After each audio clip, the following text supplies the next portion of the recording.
your audience. We keep getting a message there. Is that okay? No, you're good. You're good. We can hear you perfectly. Oh, okay. All right. Recording. That's all. All right. Very good. Very good. Okay. So again, I appreciate the invitation and this opportunity to share with you and your audience. Of course, I'm particularly at the moment interested in discussing or analyzing the meaning of many of the current things that are taking place in the media and what the implications of those things may have for Black people generally, or people of African descent generally, and most particularly, what are the implications of those events for the work that we are engaging in under auspices of the 1 million conscious and conscientious Black contributors and voters.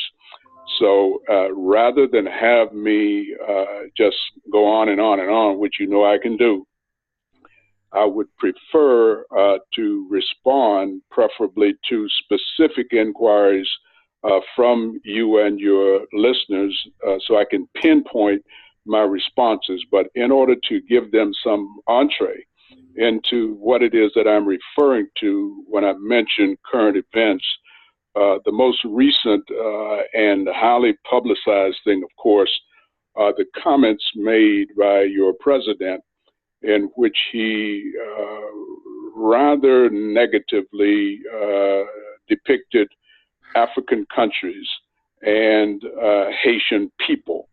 And the question then is, to what extent does the president's obviously holding people of African descent in such low esteem, to what extent does that feeling on his part reflect the feeling of other people in this society, most particularly, of course, white people, but also to a considerable extent, which I think needs to be explored, even non-white people who may in fact share the president's low regard for people of African descent. And that could very well include some Black folk from other parts of the country who are here as immigrants, rather than as people who are themselves descended from the captives who were brought here centuries ago and through a diabolical process converted into the creature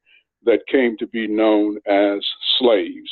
And what those of us who are descended from those people are still grappling with in terms of trying to unravel, shall we say, the damage done, to break away from the impediments that that conditioning has placed on our minds, on our hearts, and certainly on our will to believe that we are capable of achieving anything that human beings are capable of achieving.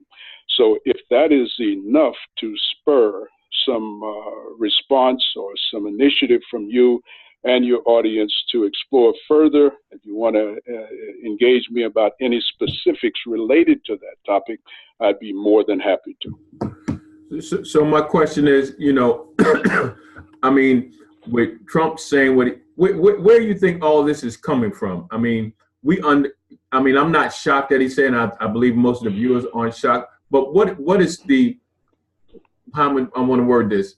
What is he trying to get out of making that statement? What are responses are he looking for from the Black community and from the world in general? What do you think? Why do you think he's being so open about the racism that he so much agrees with?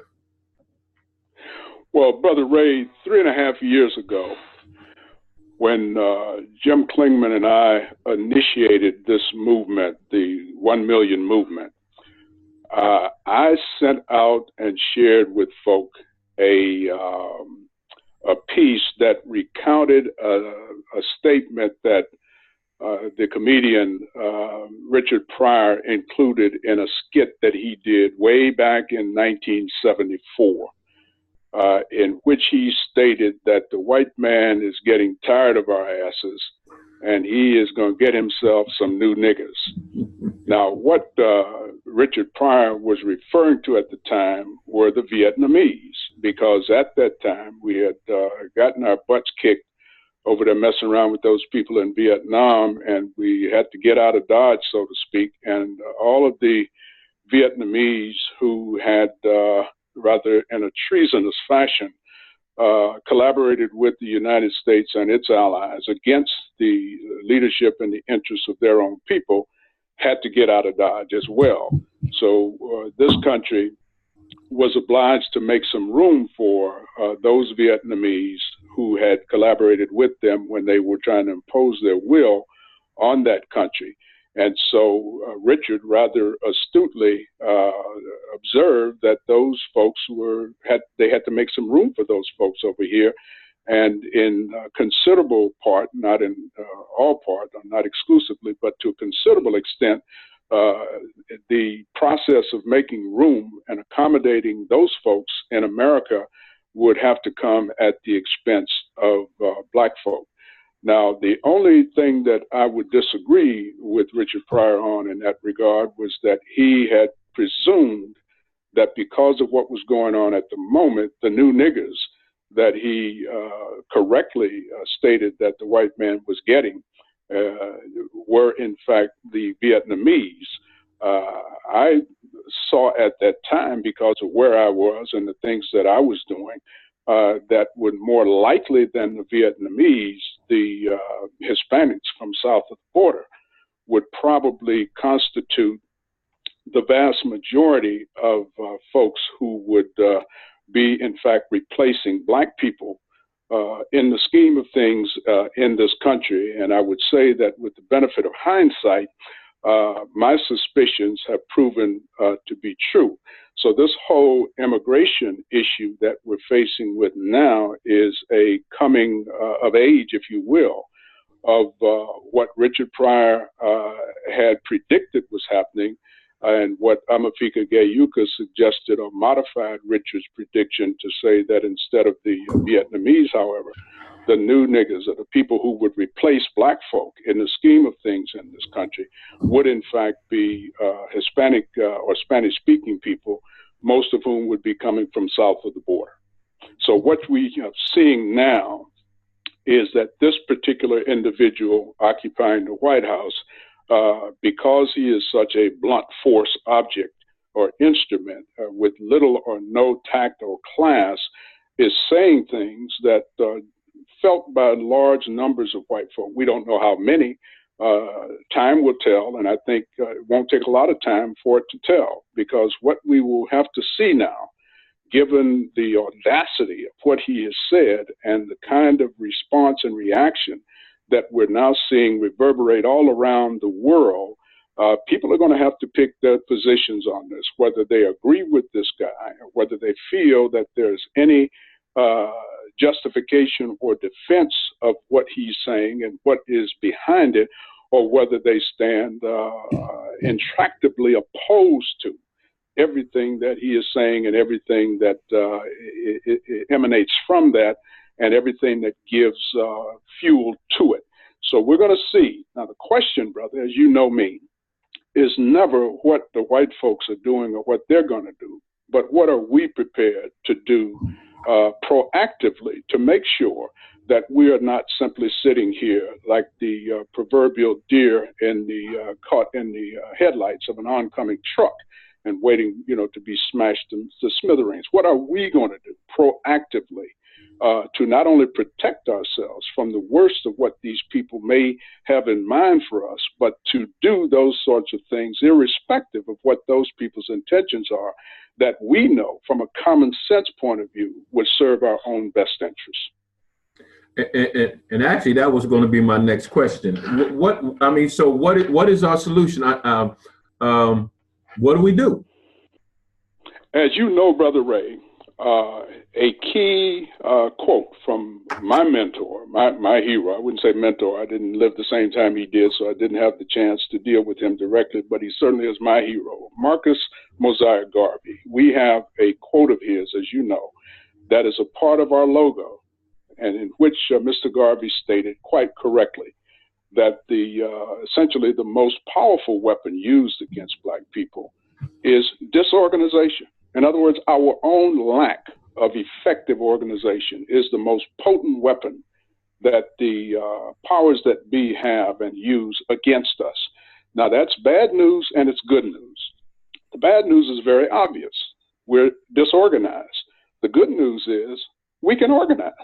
So what I would proudly say, quite frankly, is that the solution to the dilemma is very much what the 1 million conscious and conscientious Black contributors and voters has been doing now for the past 3.5 years, of which you have become an integral part, obviously, and that is that we are organizing ourselves in such a manner and by such a construct that we would be able to, in effect, do for Black folk, and whether they're here in America or elsewhere in the diaspora, what the biblical story of Noah and the ark did. In effect, we're building an ark. And just as happened with Noah, Noah couldn't force people to help him build the ark. He couldn't force people to come on the ark with him. But he and those closest to him who believed in him and what he was saying and why he was doing it assisted him in building the ark.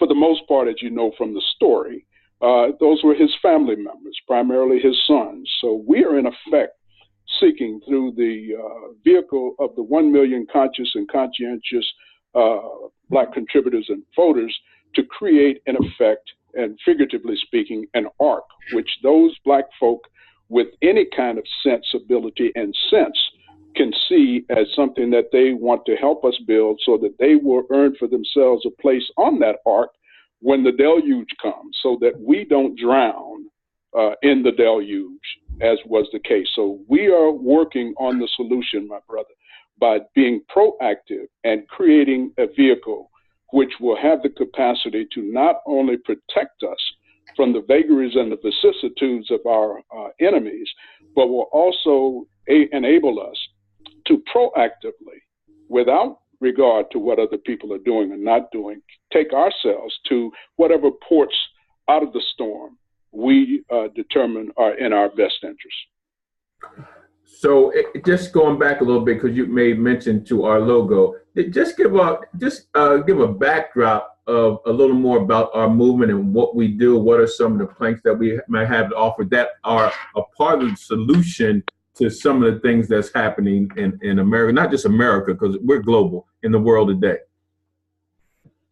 Well, the solution is, as I just described it, to organize. And the logo, as I mentioned, of course, it includes the red, black, green, and gold star in a circle, and with the words organize, organize, organize being there to reemphasize that. And then we added the quote from Mr. Garvey that the greatest weapon used against the Negro is disorganization, as a constant reminder to us of what our mission and purpose has to be. But to organize is not simply to say that we have something that we use the term organize or organization to apply to it, but to actually do the schematic work of organizing ourselves and to structure the organizational effort in such a way that it at least has the potential to accomplish the things that we say we are setting out to accomplish. So our organization chart reflects what is in effect a sort of the creation of a sort of a shadow government, if you will.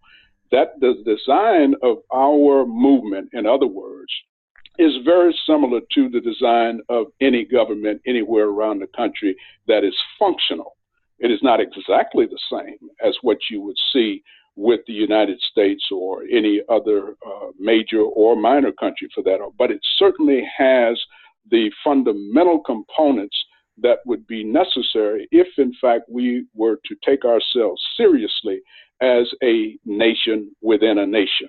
So we're in the process of creating the vehicle, which can be the means by which we not only escape the worst of what our enemies may have in store for us, but proactively, without necessarily feeling a foreboding sense in any way, but that can take us to where we need to go.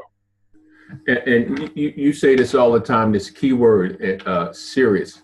And why is it that we don't take, as a culture, we don't take things serious in business. We don't take things serious in politics. We're not serious about the things that that we need to advance in. That's going to make us independent or empower us. What is one of the reasons why? For some reason, we have a big issue about being serious on things that are important to us, but but not well. Let me put it like this. Let me slow down.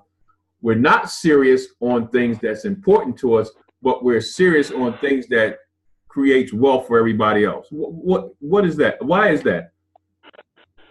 Excellent question. And the immediate answer to that is that we're not simply lacking in seriousness about those specific things that you mentioned, but the bottom line, Brother Ray, is that we don't take ourselves seriously and we don't take each other seriously. Now, how did that happen? Are we born that way? Absolutely not. That is itself, Brother Ray, a result of the conditioning that people of African descent, or I would say the people who were captured and brought to this hemisphere and to this part of the hemisphere, which came to be known as the United States of America, or North America, as the case may be, the conditioning that our ancestors who were brought here were subjected to in order to convert us to the creature that the captors wanted us to become. In other words, you cannot make a human being into a slave without divesting the human being of those attributes and traits put into the human being by their creator, which constitutes their humanity or their humanness. The two things are incompatible to exist in the same space at the same time, so that in order for the captor to convert the Africans that he had captured or purchased, as the case may be, and forcibly brought to the Western Hemisphere, to get us to accept being denigrated down to this creature called slave, they had to remove from us our humanness, from our men their manhood, from our women their womanhood, and convert us into a receptacle that would be willing to accept whatever this captor sought to put into us. So he emptied the vessel and filled the empty space with a bunch of garbage that still to this day there are remnants of. Now, some of us, of course, never capitulated to becoming slaves. You're one of those people. I certainly lay claim to being one of those people. Now, what we're attempting to do through the vehicle of the 1 million movement is to find and locate others like Ray Wilkerson and Jim Klingman and Amefika Geuka and Monica Williams, et cetera, who also never bought into and accepted having been made into slaves. In other words, we have maintained our humanity, our manhood, our womanhood, et cetera. So once we are able to gather together what Jim likes to refer to as I forgot the number, the percentage that we talk about a number of percentage being roughly 2%. But there's a term that he uses to refer to an adequate number or percentage of our people that would constitute the strength that we would need to do what we have to do. So we're seeking to identify those folks. Now, one of the things that we're shifting away from, however, and we will begin that process next week when we have our training and orientation session in Greenville, where Jim is hosting us. And that is, we're going to, at least for the foreseeable future, shift our attention away from on the numbers exclusively or primarily, and focus on, in other words, instead of focusing on quantity, we're going to shift and put a greater focus on quality.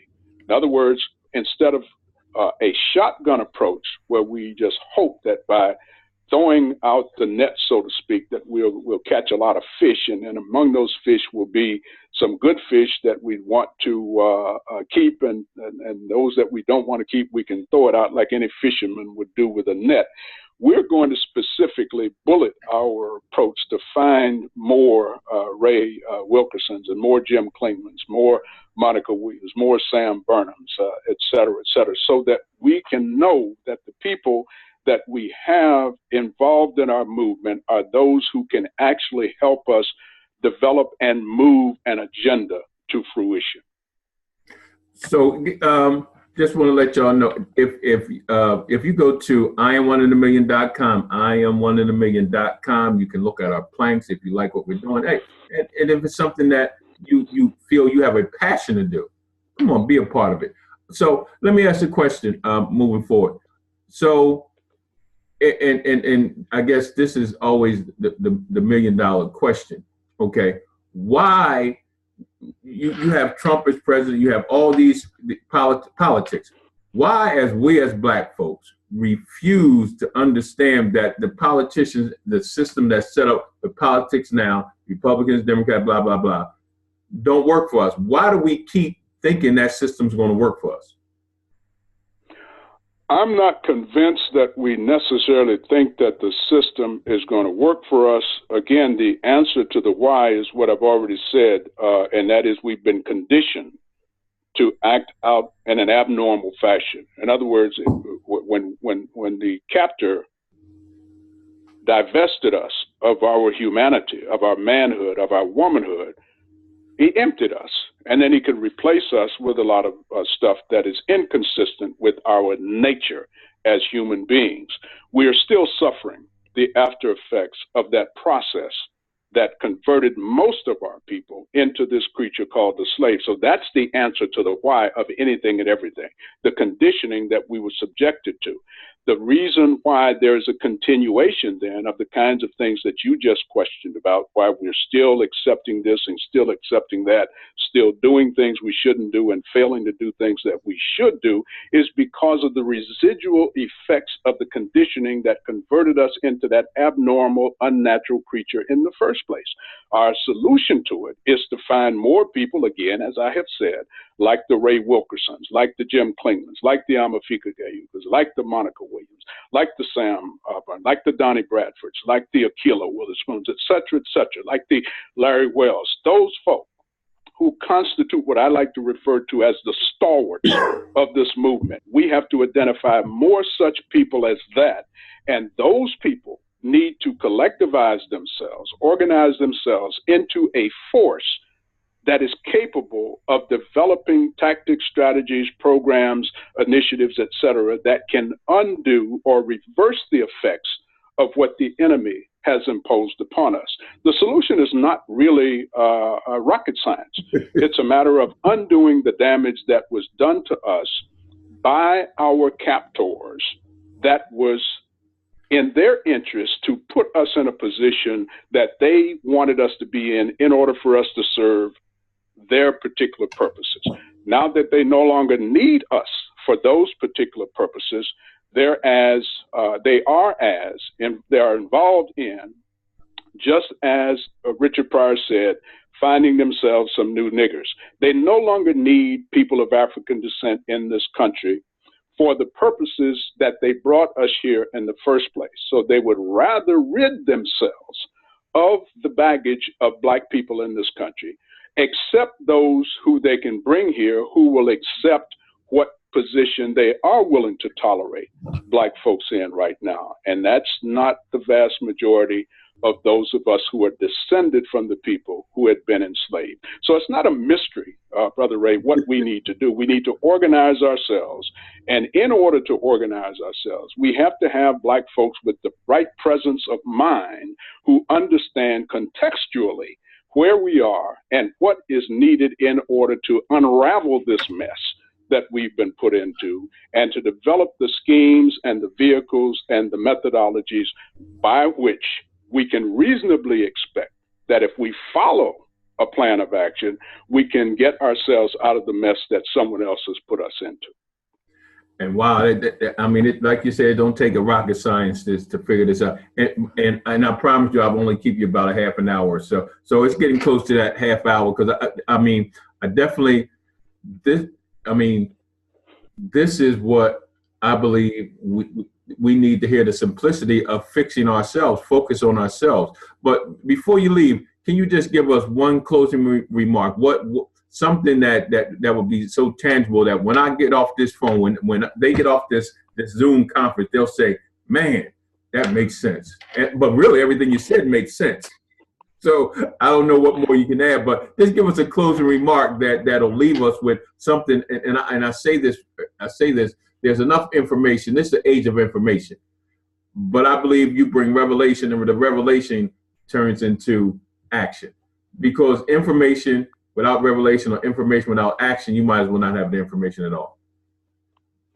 The simplest response that I can give to what you just asked is that anyone in your listening audience who is serious, and serious is spelled in all capital letters, about the uplift and advancement of people of African descent generally, but people in America who are descendants of the captive people who were brought here against their will. We're not immigrants here. You know, we were forcibly brought to this country. Anyone who is seriously interested in helping to lift our people up out of the condition that we were subjected to should show up in Greenville, South Carolina next weekend. That would be January 19th, 20th, and 21st, and become a part of the solution as opposed to continuing to be spectators at what is in effect a team sport. And I want to thank you once again. Look, all you guys that's listening, look, I'm going to put that on my Facebook page. So just go to my page. I'm going to actually send that out. I'm sending it out on Messenger. I'm going to send you guys. I've been sending out. I'm going to send all you guys the flyer for the event. We want to see you there. I heard, one last thing. I heard they got a great speaker speaking in there. You know any great speakers? One of the great speakers you might be having speaking next week? Well, there are several. I wouldn't suggest that one is greater than another, because that would be uncomplimentary. Of course, one outstanding young man that's going to be making a presentation is a guy that you and I both know by the name of Apostle Ray Wilkerson. I couldn't trick you into that one. But look, we need to see y'all there. We want to thank you once again, Baba Amefika, for being our guest. We got to get you back on here. But listen, y'all get it live. Ray's Corner first. Go to IamOneInAMillion.com. IamOneInAMillion.com. Check out the planks. Check out the event. Hey, y'all need to be there. I'm telling you, it's going to be very. Okay, Brother Ray. Thank you for the invitation. It's been a pleasure. Have a good day. Thank you, sir. Bye-bye. Bye-bye.